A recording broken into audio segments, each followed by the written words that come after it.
Lily Sofia, selera Munarman kalah sama Rizik, ditulis oleh Alifur Rahman di SeaWorld.com. Nampaknya, publik lebih bahagia saat Munarman ditangkap dibanding Rizik. Setidaknya itu terlihat dari banyaknya ucapan selamat dan karangan bunga di Mabes Polri hari ini. Bisa jadi, memang masyarakat lebih kesal dengan Munarman. Bisa juga karena penangkapan Rizik seperti lebih bisa prediksi. Karena Rizik sudah kabur sampai ke Arab, kabur pula dari rumah sakit, jadi pas ditangkap sudah terasa biasa. Memang begitu seharusnya. Sementara Munarman terlihat lebih arogan dan berargumen lebih keras. Rizik mungkin hebat dalam mencaci, tapi Munarman lebih hebat dalam membangun narasi provokatif yang membuat semua orang geram. Maka perlakuan ditangkap tanpa sandal pun malah disambut riang gembira, nyawa tanpa protes. Entah mana yang betul, namun intinya penangkapan Munarman jauh lebih meriah dibanding penangkapan Rizik. Selain itu juga Rizik terlibat dengan Firza. Kini, Munarman setelah beberapa jam ditangkap, langsung muncul video di hotel, check-in dan check-out dalam 20 jam di kamar 701. Video tersebut bagi saya adalah propaganda balasan dari pihak-pihak yang selama ini kesal dengan Munarman. Mumpung Munarman sudah ditangkap, susah untuk klarifikasi, dimunculkanlah video tersebut. Karena jelas sangat menyebalkan juga berada di posisi Munarman. Diserang sebuah isu yang dia tidak bisa klarifikasi atau jawab, gak bisa tampil di mata Najwa lagi. Kalau dari pandangan saya, tidak terlalu penting tentang seberapa intim hubungan Lily Sofia dan Munarman. Terserah apakah 20 jam itu on terus atau on off. Karena itu hubungan pribadi yang biasa saja, dan Munarman memang bukan sosok yang dicitrakan suci seperti Rizik. Jadi misal muncul video-videonya, ya biasa saja. Selain itu, Lily Sofia tidak menarik, masih mending Firza. Hahaha. Nampaknya soal selera, Rizik masih jauh lebih baik dari Munarman. Tapi kalau sudah cinta, maka wajah itu urusan nomor sekian. Karena menurut ITC World, semua perempuan itu sama, hanya beda di semangatnya. Bagaimanapun, video yang dianggap Munarman dan Lily Sofia itu menurut saya hanya hiburan saja. Tujuannya untuk menjatuhkan mental Munarman dalam menghadapi persidangan.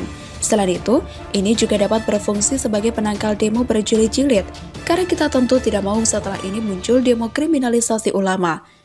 Ibaratnya sedia payung sebelum hujan. Yang kalian sebut ulama itu kalau check-in sampai 20 jam di dalam. Hahaha.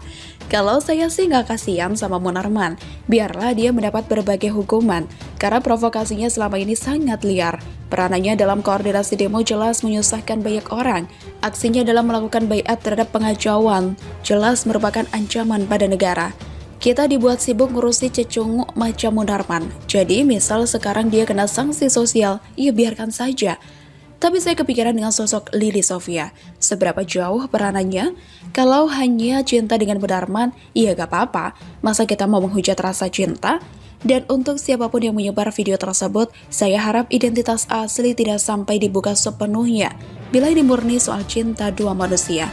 Tapi, kalau Lily Sofia juga berperan dalam memprovokasi dan melakukan aksi-aksi radikal, sekalian saja ditelanjangi identitasnya. Karena jelas emak-emak gadrun yang memotivasi anak-anak untuk demo itu banyak jumlahnya.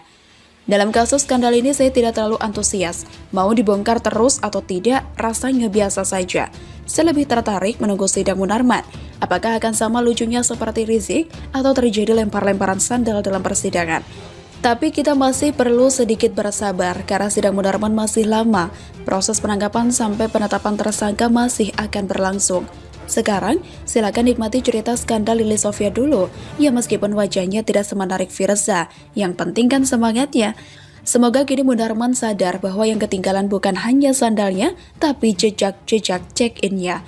Cerita ini baru akan seru bila videonya bukan hanya Lily Sofia, tapi muncul nama-nama lain. Mungkin itu akan setimpal dengan sensasinya, apalagi misal aktor setelahnya lebih cantik dari Firza. Nah, itu baru berita.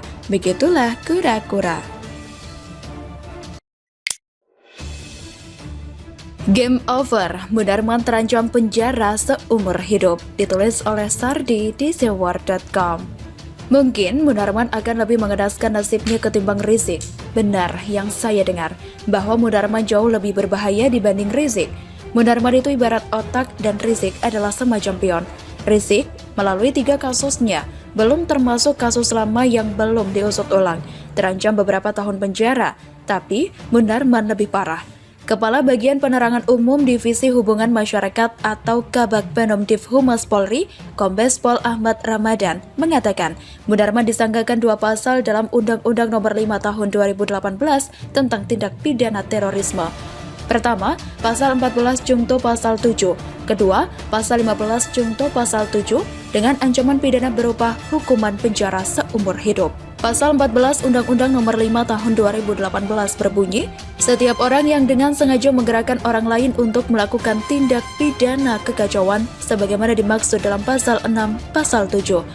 Pasal 15 Undang-Undang Nomor 5 Tahun 2018 berbunyi, setiap orang yang melakukan permufakatan jahat, persiapan, percobaan, atau pembantuan untuk melakukan tindak pidana pengacauan sebagaimana dimaksud dalam Pasal 6 Pasal 7. Setiap orang yang dengan sengaja menggunakan kekerasan atau ancaman kekerasan bermaksud untuk menimbulkan suasana teror atau rasa takut terhadap orang secara meluas atau menimbulkan korban yang bersifat massal dengan cara merampas kemerdekaan atau hilangnya nyawa atau harta benda orang lain, atau untuk menimbulkan kerusakan atau kehancuran terhadap objek-objek vital yang strategis, atau lingkungan hidup atau fasilitas publik, atau fasilitas internasional, dipidana dengan pidana penjara paling lama seumur hidup.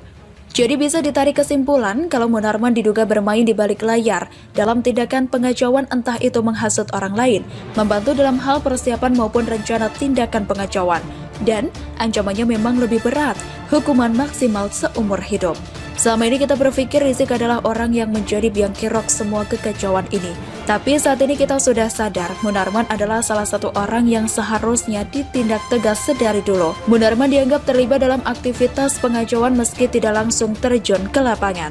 Dari foto acara Bayan di Makassar tahun 2015, sudah jelas kalau orang ini diam-diam merencanakan sesuatu. Caranya, membela diri saat hadir dalam acara Mata Najwa, malah menunjukkan bahwa gerak-geriknya sangat mencurigakan.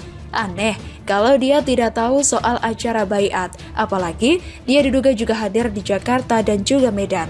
Tidak masuk akal kalau dia tidak tahu apa-apa, apalagi dia adalah salah satu petinggi FPI. Tak mungkin dia tidak tahu, jelas-jelas ini ngeles. Ngeles pun percuma karena bukti selalu menang.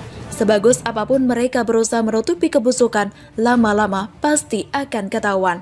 Tapi intinya Rizik dan Munarman sama-sama harus ditindak tegas. Sama-sama satu kelompok dalam naungan ormas FPI yang dikenal perusak ketenangan masyarakat. Sama-sama tukang bikin rusuh, sama-sama satu komplotan.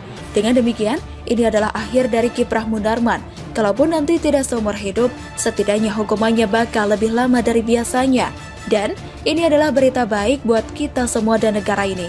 Siapapun yang berusaha membuat resah baik itu intimidasi, persekusi, apalagi pengacauan, maka mereka harus diberantas apapun ceritanya.